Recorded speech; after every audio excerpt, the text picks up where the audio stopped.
نحمدہ ونصلی ونسلم علی رسولہ الکریم۔ بسم اللہ الرحمن الرحیم۔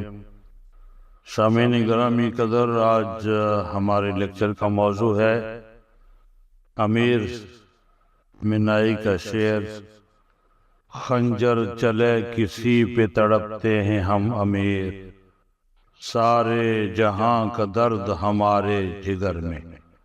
گرامی قدر حاضرین محترم، کچھ لوگ ہوتے ہیں جن کے دماغ میں بستر پر سوتے ہوئے عالمی جنگ چھڑی رہتی ہے۔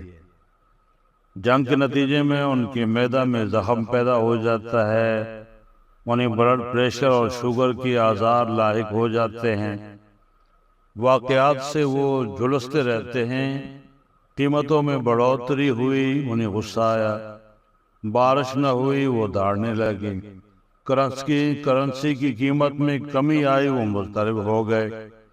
اس طرح وہ مستقل حزن و ملال اور قلق کی حالت میں رہتے ہیں، ہر آواز کو وہ اپنے ہی خلاف سمجھتے ہیں۔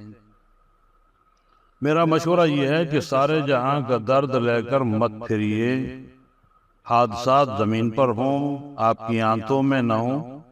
بعض لوگوں کا دل گویا اسپنج ہوتا ہے جو ہر قسم کی افواہوں اور گپ بازیوں کو پیتا رہتا ہے، چھوٹی باتوں پر پریشان، معمولی خوشی پر دل باہر نکلا جاتا ہے، ہر بات پر مضطرب۔ ایسا دل جس کا ہوتا ہے اس کی شخصیت منہدم ہو جاتی ہے اور وجود اس کا خطرے میں پڑ جاتا ہے۔ اہل حق کی کیفیت یہ ہوتی ہے کہ عبرتیں اور نصیحتیں ان کے ایمان میں اضافہ کرتی ہیں، تھوڑے دلوں کے خوفوں میں زلزلوں سے زبردست اضافہ ہوتا ہے۔ حادثات اور ٹریجڈیوں کے سامنے تو ایک شجاع دل ہی ٹھہر سکتا ہے، بہادر اور اقدام کرنے والا ہی خطرات سے کھیلتا ہے، اس کا سینہ چوڑا، ضرب بڑا، یقین راسخ، اعصاب ٹھنڈے ہوتے ہیں اور انہیں انشراح صدر حاصل ہوتا ہے۔ جہاں تک بزدل کی بات ہے، وہ بیچارہ توقعات، افواہوں اور خواب و خیال کی تلوار سے روزانہ بار بار قتل ہوتا ہے۔ لہذا اگر آپ زندگی میں استقرار چاہتے ہیں تو حالات کا شجاعت اور پامردی سے مقابلہ کریں، دوسروں کی طرف نہ دیکھیں، تاکہ جو اہل اتقان نہیں وہ آپ کو بے وزن نہ سمجھیں اور ان کی چالوں سے آپ تنگی میں نہ پڑیں۔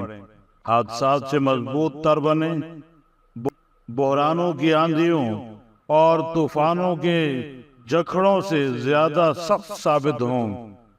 کمزور اور تھوڑے دل لوگ قابل رحم ہیں کہ گردش ایام انہیں ہلا مارتی ہے، آپ انہیں زندگی کے لیے بہت ہی حریص پائیں گے، اور جو غیرت مند اور خوددار ہوتے ہیں وہ اللہ کی طرف سے مدد و نصرت کے مستحق ہوتے ہیں۔ اللہ نے ان پر سکینت نازل کی ہوتی ہے۔ اللہ تعالی ہمیں صبر والے لوگوں میں شمار فرمائے، آمین۔ وما علینا الا البلاغ۔